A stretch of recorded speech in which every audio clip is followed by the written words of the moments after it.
and one of my all-time favorites, CBS Sports basketball analyst, Steve Lappas. Coach Lappas, thanks so much for taking the time. Pete, it's great to be on with you. It's great to be on with you, too. You know, I got a history with you. Obviously, you know, my mom, Terry Souza, worked for Tedesito in the athletic department, and I got a chance to be around you guys when I was a kid and be at practices with Coach Mass. I specifically remember a memory, Coach. This is when you were a very young man, and I remember you doing a real kick-ass Barry Beckadam impression that had everybody laughing so hard. And I was like, wow, who is this young, charismatic coach from New York City who is just like captivates everybody in a room? And I come to find out, you know, that is the great Steve Lappas who I'm talking to right now. So, you know, you've been in my life for a while. I appreciate you taking the time. Well, yes, we've been family friends for a long, long time. There's no doubt, Pete. Yeah, I want to talk to you first. I mean, obviously, this is the birth of basketball, right? 134 years ago, December 1st, Dr. James Naismith creates the game that we love today. But I do want to start with a little bit of football with you, just to get your reaction. Nothing too deep, but I know this. I know that in 1995, when I was a Villanova super fan, after you won the Big East Conference Championship tournament, and we were getting ready to go to the NCAA tournament, ranked in like the top 10, and you said, "Hey guys, I'm gonna leave. I'm gonna take the job at Kansas." I think I would have stroked out at the age of like 17. So when you look at this calendar today and everything that happened with Lane Kiffin, how does someone like you, with your experience in college sports, react to it? You know, on the one hand, it's really disappointing. On the other hand, because of the calendar and with this portal stuff, and let's face it, you know, these kids got recruited to go to Ole Miss, but it's not like the old days where they were there 4 years and bula, this is my school. Let's face it, these kids are all getting paid. These kids, so I think everything has changed now where it is really, not that it wasn't always a business, but it really is a business. Now, do I feel bad for the team? No question. They worked all this time, and now they're going to be in the big playoff for the national championship, and now they're not going to have their coach. But you know what? It's a crazy business. Obviously, he views the LSU job as a job of a lifetime where you can win multiple national championships. So it's funny. I had an argument with my family the other day. They said, "Well, he should stay at Ole Miss. He could do it there." I said, "Yeah, you know, let's face it. Before 1999, nobody thought UConn was a plum job. But 5 championships later, it's definitely been viewed differently in basketball world. Maybe that could happen for Ole Miss with Lane Kiffin. Maybe not. Chances, much better at LSU." So I kind of go both ways on this, Pete. I'm not trying to, like, hedge on the fence, but I'm really on the fence. In one way, it's terrible what he did. In the other way, it's kind of understandable. Yeah, no, it's a thoughtful reaction, right, from somebody that's been in the business for a while. One more on this, and it kind of brings you back, it hits the rewind button. You had taken the job at Manhattan at this time, so you left Villanova, but the big story was heading into the, I think it was 89 tournament, or maybe it was 90. I think it was 89, when Steve Fisher is anointed or appointed head coach of Michigan because Bill Frieder took the Arizona State job. And, you know, Bo Schembechler, the famous press conference, "I want a Michigan man coaching a Michigan team." As a young coach back then, what was your reaction to that? Because that was back in a different climate, and it was clear, like, wow, Schembechler means business, and then Michigan wins the title. But what were your thoughts about a situation like that back then when you had a ton of skin in the game? You know, my initial reaction was, why would Bill Frieder not wait like a couple weeks? You know what I mean? And he was going to Arizona State. Yeah. It's not like he was leaving Ole Miss for LSU. He's leaving Michigan, which is a prime job, to go to Arizona State. Why not wait? That's number one. I didn't blame Bo Schembechler for doing what he did, because even in this case, if you're the athletic director at Ole Miss, you can't let him coach in that game. First of all, there's a good chance he's going to be trying to take some of your guys to LSU. You know, the whole portal, it's like, one thing about this, it's not like changing accounting firms. You know what I mean? Once you switch your jersey, you are completely out. And really, he needed to be complete. But I'll tell you one funny story about Bill Frieder. So that was one of the first Final Fours, Pete, that I attended. So I'm on the bus going to the semifinals. You know, the NABC had a bus to take the coaches to the thing. who's sitting across from me? Bill Frieder is sitting on the same bus with me. I'm like, this guy's supposed to be coaching today. And I didn't know him at that point. He's supposed to be coaching today. He's sitting on the same bus with Steve Lappas, the head coach of Manhattan College. I was like, this is unbelievable. No small talk there, huh? No. I want to take you into the thing is, he couldn't take a taxi or he couldn't take a limousine. He's got to be on the NABC bus.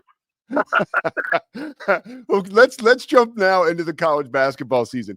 And we've already seen, it's funny. There's what a rich time to be a sports fan. I mean, it was almost had your head on a swivel. All the great college basketball and college football and NFL football over the holiday weekend. What has jumped out to you early in this college basketball season that has been unique, just as a storyline or something that you have been surprised by so far? Because you don't have to look hard to find dudes playing elite basketball already. Yeah, I don't know. I think it's a unique storyline in that this freshman class is so incredibly deep. It's unbelievable.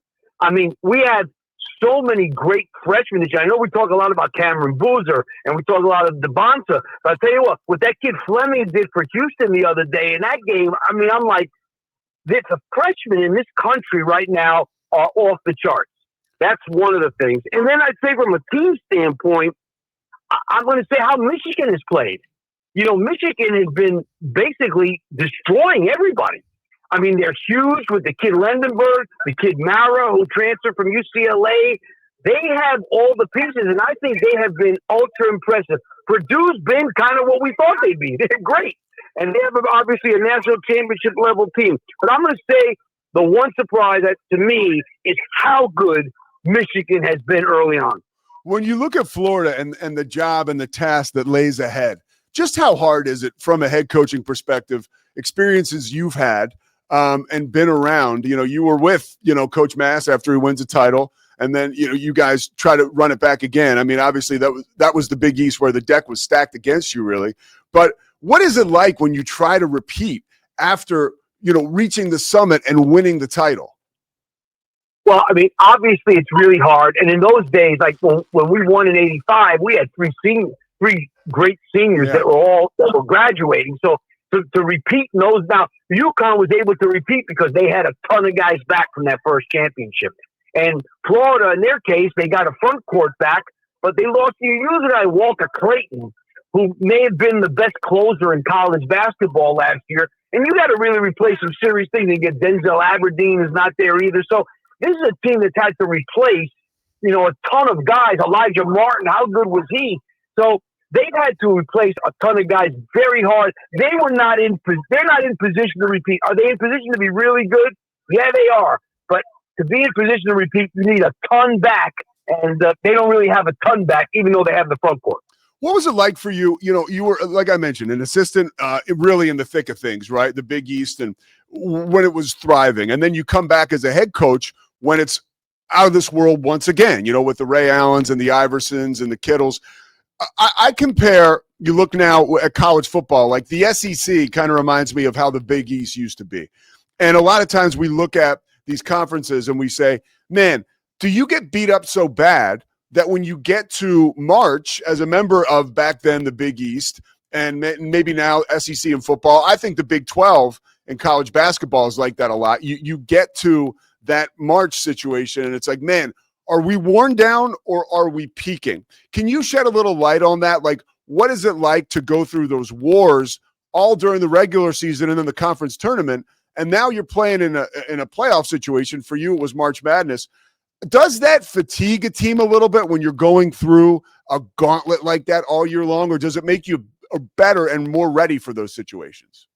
My opinion is it makes you better. Now, football is a whole different animal because, playing against those level teams, you have a physical factor in terms of getting hurt, playing against that level of big guys that are fat. So I don't know physically, but in basketball, I think playing that kind of schedule really helps you because, I used to say, hey, listen, we play in Syracuse tonight, and then we got to go to Providence the next day. Then we got Georgetown, then we got UConn.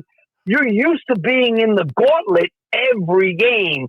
So nobody intimidates you. when you play in a league like that where every game is a tough game.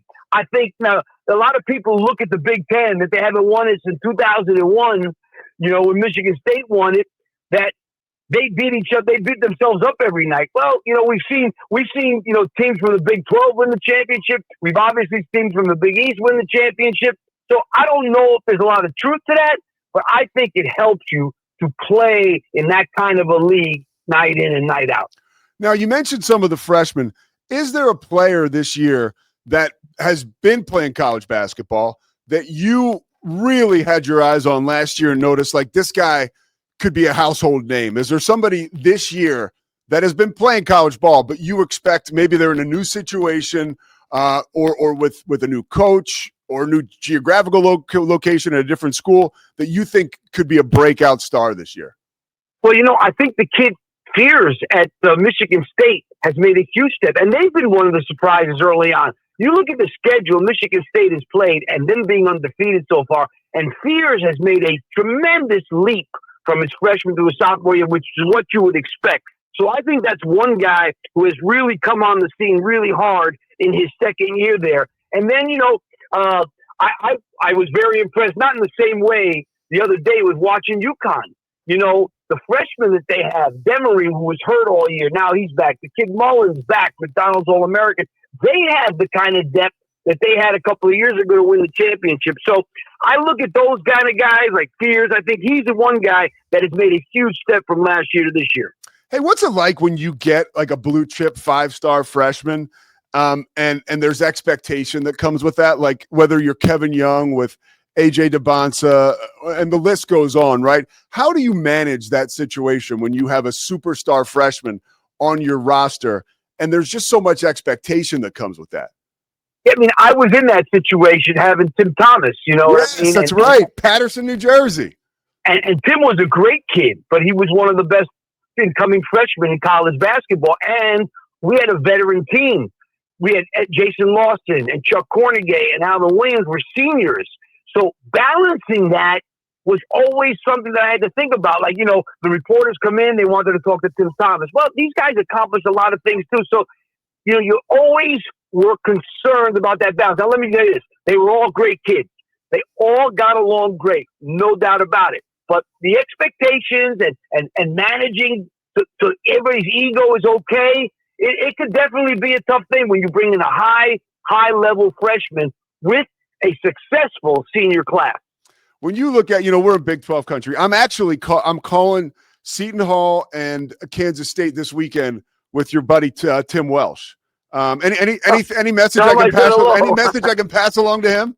Yeah, tell him I said hello, and tell him I used to hate coming to Providence to play him. You got it. When you look at the Big 12 though as a conference this year, anything jump out at you that has you paying attention even before the season starts? Like I always look at Kelvin Sampson, and it seems like, Coach, he has taught the rest of the Big 12 conference, or at least has raised the bar, and maybe all of college basketball on defense, right? Like I guess let me ask you about that. How important is a guy like Kelvin Sampson and Houston and the defense that is being played in that conference becoming almost contagious around the country? It's been pretty cool to watch.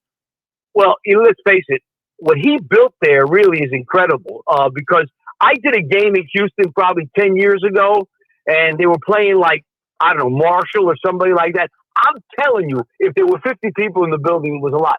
I came back to CBS and said, guys, we got to be careful about doing games here. It doesn't look good.